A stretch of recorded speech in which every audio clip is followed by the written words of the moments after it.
Lisa, Yes, baby girl. when I grow up, I want to be a woman to society. And so shall you be. Hey, this is Lisa Landry. Welcome back to A Menace to Society. I am thrilled to speak with today's guest. She is a nurse in Texas. Please welcome to the podcast, Dawn Wilcox. Hi, Lisa. How are you doing? I'm doing well, Miss Dawn. How are you today? I'm just fine. It's starting to warm up a little bit in Texas, so I'm happy about that.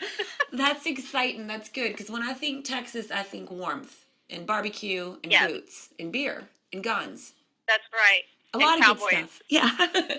So, Dawn, you came to my attention because you put together a spreadsheet that I think is groundbreaking, and it is documenting all of the women who've been murdered by men.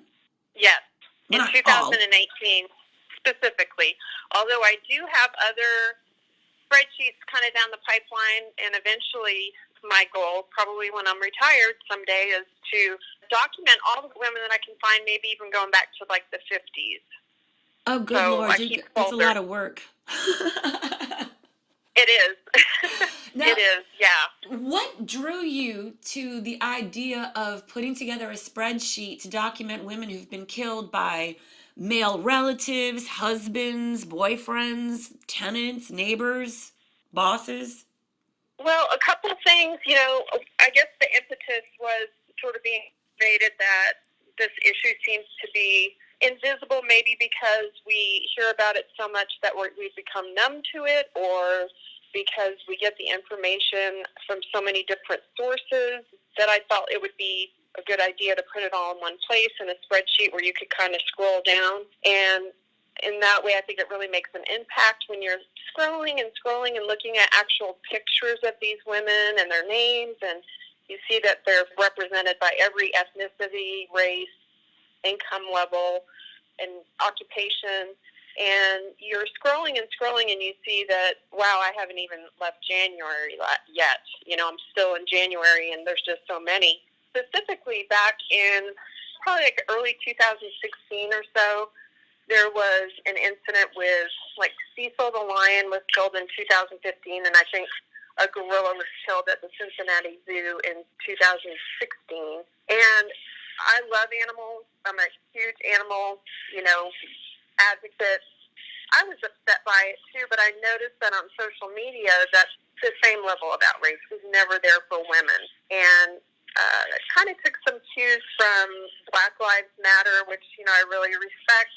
And I looked at that and I thought, people took this issue that mattered, that was being ignored, and used their voices to bring it to our attention and bring it to the general consciousness or public consciousness. So I thought about how many women had been killed, started doing some research, and discovered that there's not a lot of good numbers, that even though police departments are supposed to give their totals every year to the FBI or Department of Justice, that often doesn't get done.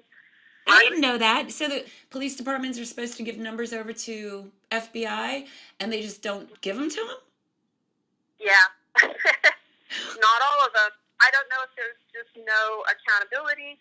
And I will say this, I think there are some police departments that probably don't care or don't feel like those are important resources. I've heard some horror stories. We've had some retired detectives in police departments who they've ended up doing an audit and found out that these guys retired and took all these homicide files with them. So you've got just utter negligence, and then you've got police are overworked and there's not the manpower. And so when you're looking at what are you going to use your limited dollars on, sometimes I don't think maybe they see the value of sort of the crime stats and getting that information to analysts, or there's maybe not an accountability system, which I can't really speak to that part. I don't know what happens when they don't and a lot of times, even if they are reported, I think there are flaws because, for instance, if I am killed by a husband or a estranged husband or a boyfriend, that's counted as domestic violence.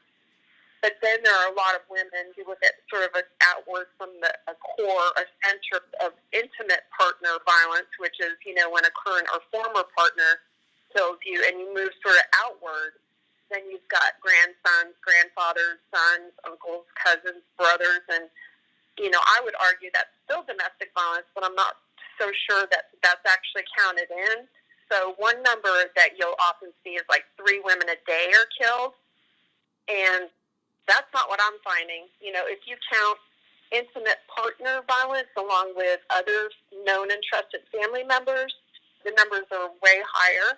And then going outward from there, you look at friends, acquaintances, coworkers, even tenants, renters, business partners. So there's a lot, I think, of women who are unaccounted for. So what do you think the number is? Because you're in the trenches getting all these stats together. What would you reckon, how many women are killed a day in America? There are days, and you would have to average it out. There are days where 11, 12 are killed. There are days when 3 are killed, or 1 that I found. I would say it's probably at least 5, maybe a little bit more. And the thing that kind of I'm interested in discovering and finding out, and that's part of the reason I'm doing this work, is to try to find out exactly how many and find as many as I can, is the ones that I'm documenting are basically the ones that journalists decide are important enough to, write a news article on, because I use a lot of Google alerts. That's how I mainly get my information.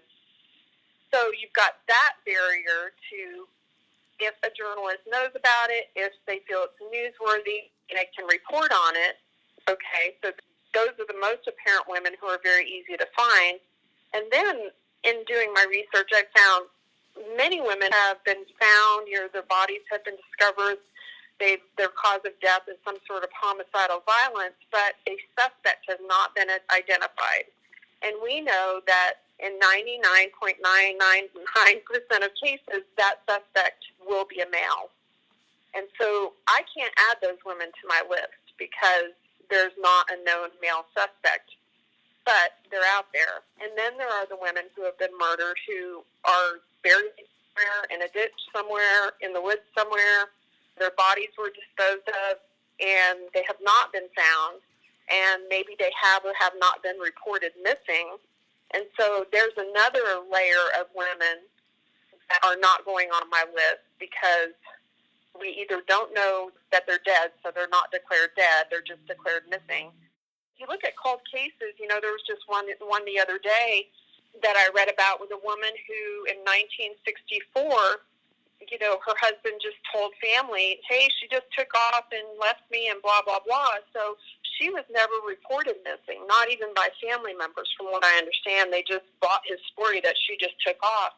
He ended up dying in a car accident, I believe, like a year later or something like that. They just discovered her body buried in her own yard in the house that she lived in the 1960s. Those are the ones that really haunt me, like the ones that we don't even know that they're dead, they've never been reported missing, or they are missing, and they're dead. And there's a lot of missing people. It's kind of alarming when you look at, how many people go missing. A lot of those are resolved, but that really remain missing year after year.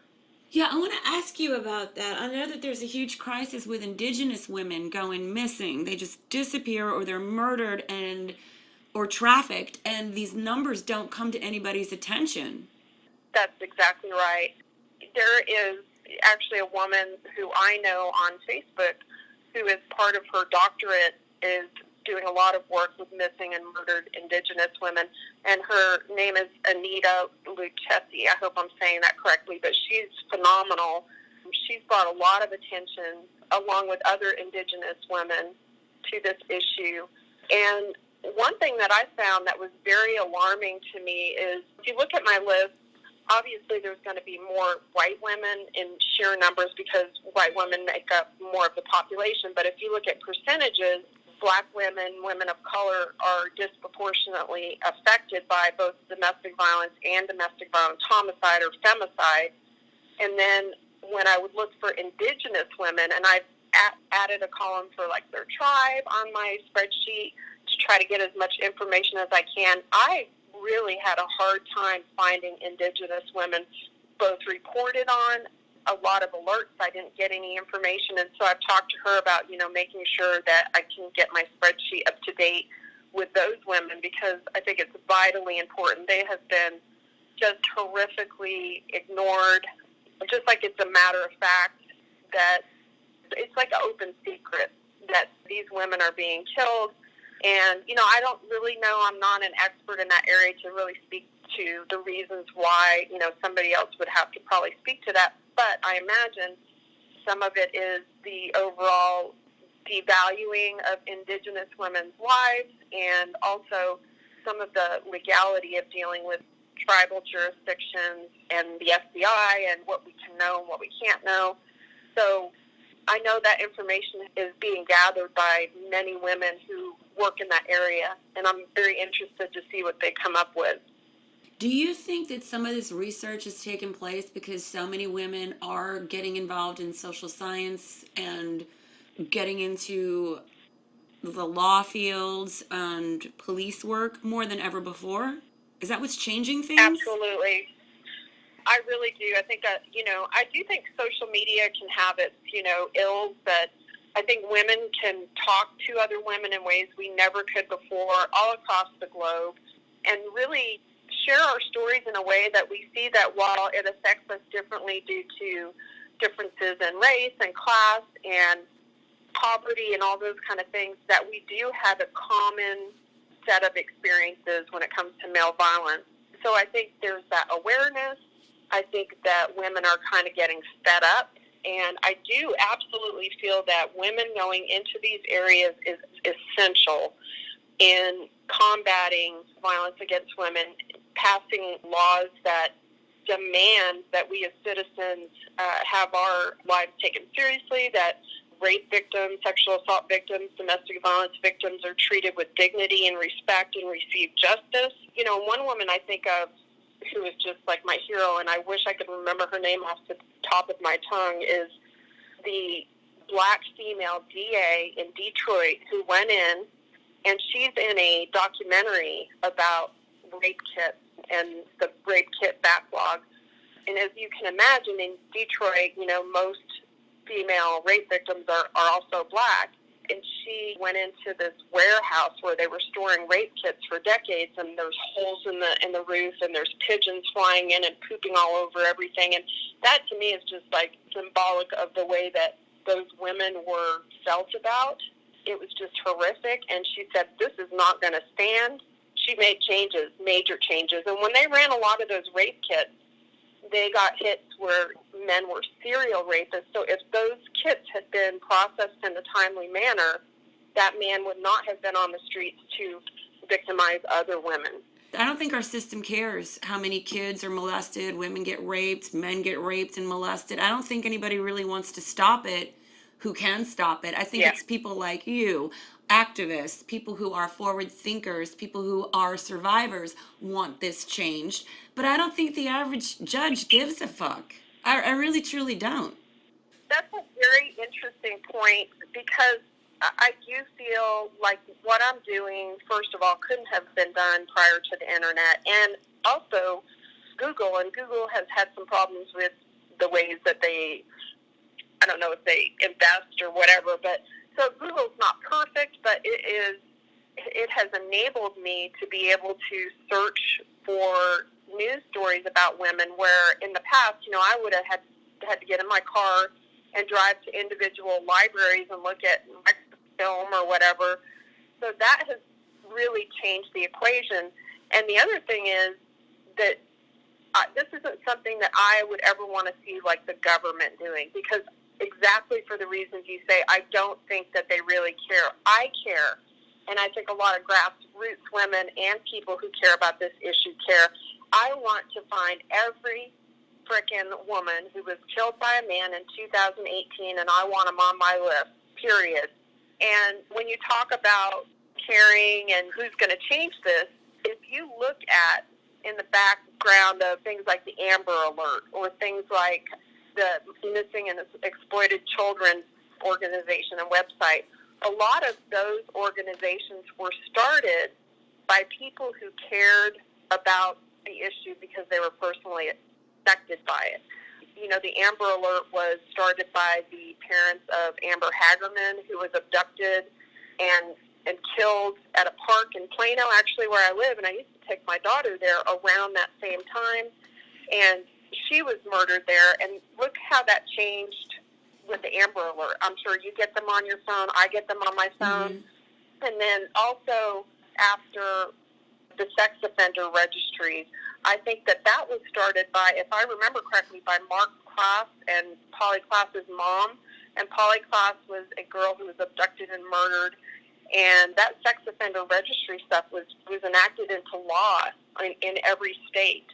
And that was all started by pissed off parents whose kids had been murdered by these dudes. So I definitely feel like there needs to be some oversight. I would like to see it where there's way more oversight and openness with police departments. I think they've got a lockdown on vital information, and I kind of feel like, hey, listen, if you're not going to investigate this case, or if you don't have the manpower, how about asking for help? How about deputizing some citizens who are ethical and that can at least help with some parts of it? I mean, I know they can't go doing surveillance with guns and all that kind of stuff, but they're, we've seen stuff with Webb Sleuth and Billy Jensen, who helped write the story about the Golden State serial killer, has also talked about the same concept from what I understand. And I've thought about it for years, let people help you. Instead of having this macho, me police and nobody can do this, instead of just letting cases go cold and sit in boxes for years, train people who can at least help with some of the administrative work or help you in some way to volunteer. If you look at the Murder Accountability Project, which is an amazing project that was started by a bunch of experts that are analysts and stuff like that, they look at the rates of murders and how many go unsolved, and the unsolved rate of murders, I think, and I'd have to double check this, but something like 40%. It's ridiculous. Wow. There's a lot of unsolved murders in this country. But that's not what happens on Law and Order, Dawn. The killer gets caught in 55 minutes, and that's with commercials. Absolutely, yeah. It doesn't happen that way. You're right. But we go to see movies, Dawn, and by the end of the film, the murderer gets caught. That's what happens. You're telling me that reality is not the same as what our media is telling us happens? That's right. Thanks, y'all, for listening. Please come back to next Womanist Wednesday. You can find me on my website, lisalandry.com. Shout out, Ari. I love you, little boo-boo.